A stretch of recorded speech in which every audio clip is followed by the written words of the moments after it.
interesting. Sarah Bedford joins me from the Washington Examiner.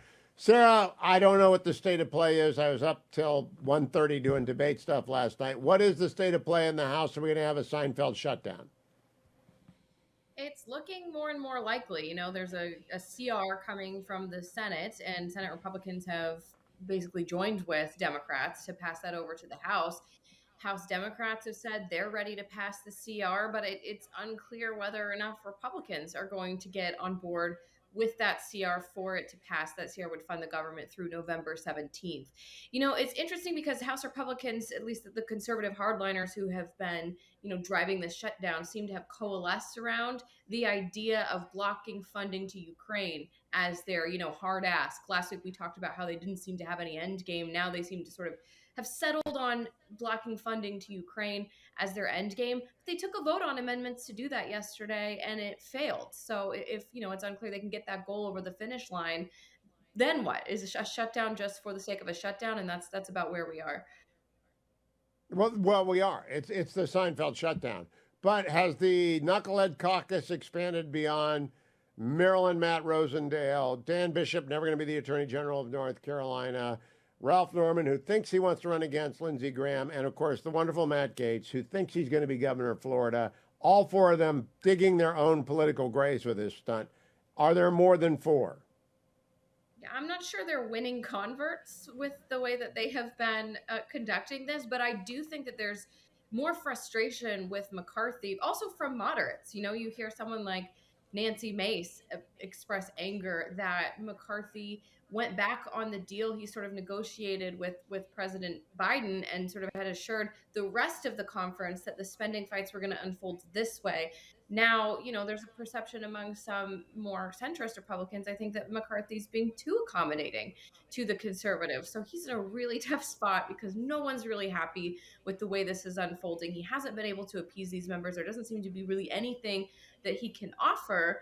And, it's not to say that the problem with sending more funding to Ukraine is not a valid one from House Republicans. Most Republican voters don't want to see more money go to Ukraine. Those votes on the amendments that happened yesterday, 100 Republicans voted to strip out the Ukrainian funding. So there's clearly an appetite for that. I think the credibility problem here is that was not an ask related to the shutdown until, 48 hours ago. Whereas if these hardliners had from the beginning, 2 weeks ago, when they came back from recess, said, our demands include eliminating funding for Ukraine, maybe they could have used that leverage to at least reduce the amount. But it was not an ask from the beginning. It seems to be one they just stumbled into.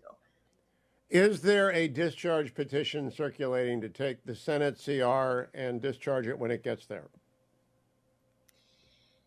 That's a great question. I'm not exactly sure, but I know that there is some pessimism that it is going to have a smooth ride to passage in the House. Hakeem Jeffries said, we House Democrats, we stand ready to provide what he said was the lion's share of the votes for the CR if McCarthy can, get his conference in line behind it. So there's a possibility that Democrats could help carry that over the finish line. But McCarthy, obviously is greatly, greatly weakened by the way this has all played out. Well, I'm going to disagree with that on one bit, Sarah. People understand where people are smart. They know it's the knuckleheads. They know it's five morons, actually, in the House who are doing this. So I don't think he's weakened. I don't think there's an alternative to him. I think 219 members of the conference love him. But it doesn't take much to bring everything down. And how long? I just want an over-under. How many weeks does this go on before the Republicans figure out they're burning down their own House and they're going to destroy the Virginia legislative elections? Well, they have Sunday, midnight on Saturday night. So Sunday will start the shutdown. So, I think these things don't tend to go more than a couple of weeks, if that. It's just, if they don't have any real asks, what can McCarthy give them? Once they get the satisfaction of having shut down the government and made him look bad and an ineffective leader, and that he can't corral this conference, even though he's dealing with a really, relatively small number of people who are leading this mutiny, then maybe they'll release their hold on this process. Now, Matt Gaetz is mad because the Ethics Committee is investigating his allegations of an inappropriate relationship with a 17-year-old.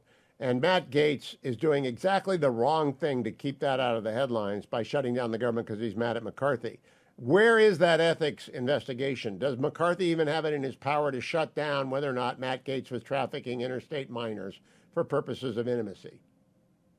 I think even if he could, that would be such a bad look for McCarthy when he's sort of empowering a different and far more important, for all intents and purposes, at the investigation of President Biden. What fodder that would give Democrats to for McCarthy's credibility to advance this impeachment inquiry and dig into allegations of wrongdoing with Joe Biden if he's literally shutting down lines of inquiry into his own members. So obviously, from a strategic standpoint, that's really not something McCarthy can give right now if he wants Well, to. I don't understand why Matt Gaetz is bringing it up.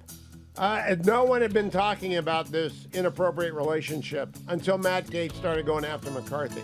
So Matt Gaetz is tattooing his head again as never going to win the spelling bee.